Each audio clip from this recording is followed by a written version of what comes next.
beberapa penelitian dilihat bahwa walaupun belum jelas genetiknya yang mana gitu ya, gen yang mana, tapi punya kecenderungan bahwa ketika kita ada orang tua yang punya gangguan kepribadian, anaknya lebih rentan seperti itu. Kemudian kurangnya responsivitas emosional. Nah, ada salah satu tes gitu ya, tes galvanic skin response. Jadi kayak bagaimana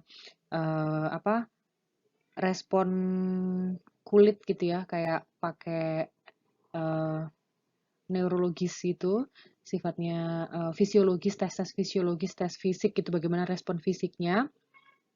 Nah, orang dengan gangguan kepribadian antisosial itu cenderung kurang dapat merespon secara fisiologis ketika mereka dihadapkan pada stimulus yang menyakitkan stimulus yang menyakitkan gitu daripada orang yang normal. Jadi kalau orang normal misalnya dikasih tontonan atau apapun itu yang mengerikan gitu ya, atau yang sifatnya kejahatan dan lain sebagainya, kan kita rasa ih serem apa gitu ya, respon normal lah. Nah, dia tidak dapat merespon hal itu atau kurang sensitif merespon hal itu. Terus kemudian ada craving for stimulation. Nah, kalau ini optimum level of arousal orang dengan gangguan kepribadian, dia membutuhkan ambang batas stimulasi di atas orang-orang pada umumnya gitu. Jadi kalau orang umum tuh dikasih stimulus sedikit sudah berespon emosinya, kalau ini tuh cenderung jauh lebih lama gitu.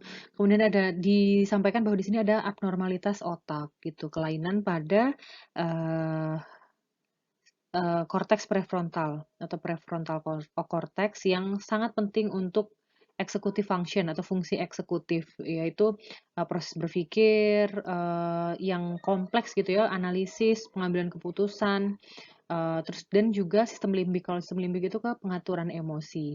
Hal ini menyebabkan masalah kendali impuls. Jadi dia nggak mampu mengendalikan respon emosinya, cenderung impulsif. Apa-apa tuh langsung direspon gitu tanpa berpikir panjang. Nah, hal ini dilihat pada orang dengan gangguan borderline dan juga antisosial.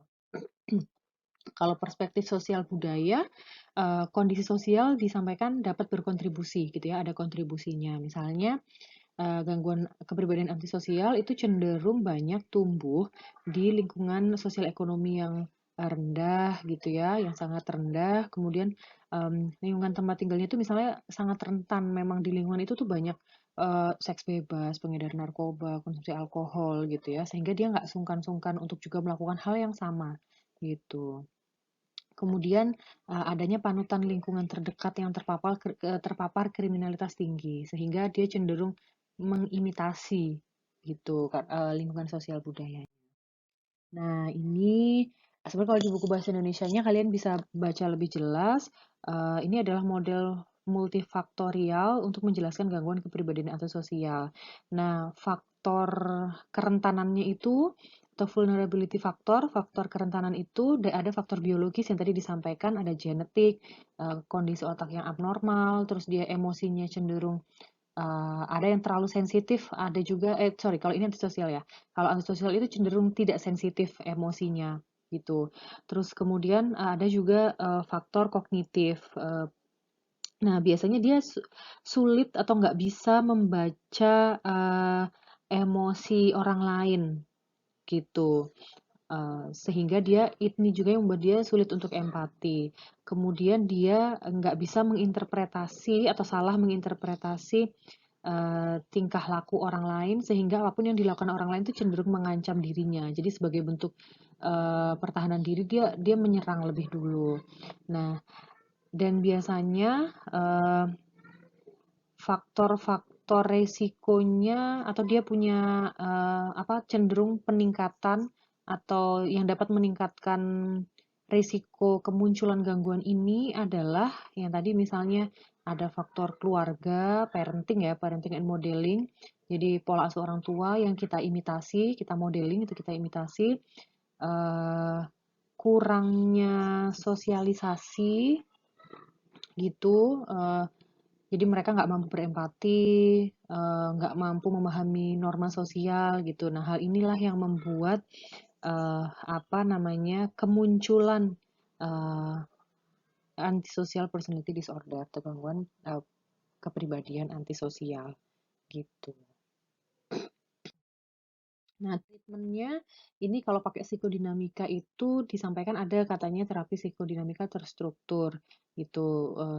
Tujuannya untuk meningkatkan kesadaran klien tentang perilaku mereka dan juga hal-hal yang menyebabkan mereka nggak mampu berhubungan dengan orang lain secara baik dalam tanda kutip ya, secara baik, normal gitu atau ya menyenangkan gitu, nggak merugikan orang lain. Nah, kalau psikodinamika emang sifatnya direktif dan konfrontatif gitu ya, tapi perlu diingat bahwa nggak semua dari mereka itu merasa butuh dibantu ya. Nah, kalau kita mau melakukan terapi terhadap orang-orang yang merasa dirinya nggak butuh bantuan, itu kadang memang jauh lebih sulit gitu. Makanya kadang, kadang butuh dikonfront, tapi mesti hati-hati juga. Nah, ada yang CBT, kognitif perilaku, atau sorry, bukan CBT. Sebenarnya masih masuk ke ranahnya kognitif perilaku, pendekatan kognitif perilaku, tapi ada yang sejauh ini penelitiannya menunjukkan paling efektif, misalnya dibanding CBT pun itu ada namanya DBT, itu Dialectical Behavior Therapy. Tapi hanya pada yang borderline. Ya. Jadi terapi kognitif perilaku dan ada meditasi pikiran Buddhis gitu. Nah, mereka diajarkan cara menerima dan menoleransi emosi negatif yang kuat dan mempelajari lebih banyak cara adaptif dalam berhubungan dengan orang lain. Nah, kalau pendekatan biologis untuk treatmentnya ini pakai obat ya, walaupun sebenarnya obat ini tidak secara langsung menangani gangguan kepribadiannya gitu. Tapi biasanya cenderung obat-obat antidepresan atau anti kecemasan. Kalau muncul simptom-simptom depresi atau kecemasan gitu. Tapi nggak ada sebenarnya obat yang secara langsung uh, ke gangguan kepribadian. Oke, nah yang kedua topik besarnya adalah gangguan kendali impuls. Gangguan kendali impuls ini ditandai dengan dia kesulitan mengendalikan atau menahan perilaku impulsif. Jadi kayak misalnya dia ada keinginan apa gitu ya, tapi ngerasa kalau itu emang nggak boleh atau waktunya nggak tepat, kan kita bisa menunda gitu ya, umumnya atau normalnya. Nah dia nggak bisa tuh melakukan hal itu. Nah ini ada kleptomania, eh, gangguan eksplosif intermittent, dan piromania. Kalau kleptomania, seperti yang kalian sudah tahu, kleptomania itu sebenarnya tindakan yang mencuri secara kompulsif gitu, yang terus-menerus berulang. Kompulsif itu kan berulang ya sifatnya. Nah, benda yang dicuri biasanya tuh bukan yang benda untuk kebutuhan ekonominya mereka gitu ya. Jadi mereka mencuri bukan. Nah, biasanya yang dicuri itu hal-hal yang nggak penting. Sebenarnya juga nggak berguna juga buat si pencurinya gitu. Eh, Ya mereka hanya kayak, oh kayaknya lucu, kayaknya apa, terus diambil gitu aja sebenarnya. Nah, kejahatan ini kalau kadang kan kita misalnya ada orang-orang yang mencuri itu karena dia marah sama seseorang atau sebagai bentuk balas dendam atau apa gitu ya. Nah, kalau ini tuh enggak, ya kayak tiba-tiba lihat apa pengen aja gitu terus ambil aja gitu. Nah, kleptomania sebenarnya dianggap cukup langka gitu ya. Namun sebenarnya disampaikan bahwa secara gender lebih banyak terjadi pada perempuan. Nah, kalau gangguan eksplosif intermittent, ini jenis gangguan kendali impuls yang ditandai dengan episode kekerasan atau agresi yang impulsif dan tak terkendali. Ya, sifatnya baik menyerang orang lain atau merusak benda-benda atau apapun itu.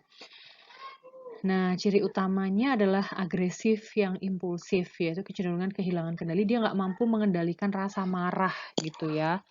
Nah, biasanya orang dengan gangguan ini dia berusaha untuk membenarkan perilakunya, ngerasa enggak kok yang mereka lakukan tuh nggak salah gitu. Namun mereka juga kadang ngerasa menyesal, kadang merasa apa yang dilakukan itu juga merugikan gitu. Nah ini kayak saya membayangkannya sangat berisiko orang-orang yang punya gangguan ini itu melakukan KDRT ya, kekerasan dalam rumah tangga gitu. Karena mereka cepat banget marah, gampang marah terhadap hal-hal apapun gitu ya. Tapi mereka sebenarnya juga bisa nyesel gitu, tapi berulang terus gitu. Nah, penelitian awal tentang gangguan ini sebenarnya merujuk pada ada bagian di otak gitu ya, neurotransmitter eh, yang di neurotransmitter serotonin yang dilihat bahwa adanya ketidakteraturan dalam proses transmisi serotonin di otak. Itu pada orang dengan gangguan ini. Nah, penanganannya yang jelas kalau psikologis itu ada anger management, diajarin anger management sedemikian rupa secara rutin sehingga dia sehingga dia bisa belajar mengendalikan impuls marahnya gitu. Kalau anger management itu sebenarnya inti dasarnya adalah kita menunda marah gitu. Jadi kalau kayak mau marah itu kita alihkan dulu ke aktivitas lain. Jadi misalnya kalau kita argumen sama orang, terus kita mau marah gitu ya, misal ke orang tua gitu ya, kita mau marah sama mereka, sedangkan itu kita anggap nggak layak gitu ya, kita tunda dulu dengan misalnya, udah aku mau ke kamar mandi dulu atau apa. Jadi biar nggak meledak saat itu. Biasanya setelah kita jeda selama beberapa menit, katakanlah 10 sampai 15 menit, nah itu ditambahkan sedikit, tadi ada yang kelewat yang piromania ya. Tadi kleptomania, gangguan eksplosif intermittent, ada juga piromania. Kalau piromania ini sebenarnya dia tindakan membakar sesuatu gitu ya, yang secara berulang gitu. Karena sebenarnya ya tadi impulsif dia orangnya. Gitu dia nggak mampu mengendalikan keinginan untuk membakar sesuatu. Nah, ini cukup langka sebenarnya. Nah, tapi orang yang piromania ini sebenarnya dia merasakan ada rasa lega atau pelepasan psikologis saat dia melakukan aktivitas membakar gitu ya, kayak ngerasa lega gitu. Seringkali kadang-kadang tuh mereka secara sengaja membakar sesuatu, terus kemudian ketika ada pemadam kebakaran yang memadamkan api, mereka juga sebenarnya ikut bantuin gitu. Karena impulsifnya itu sih.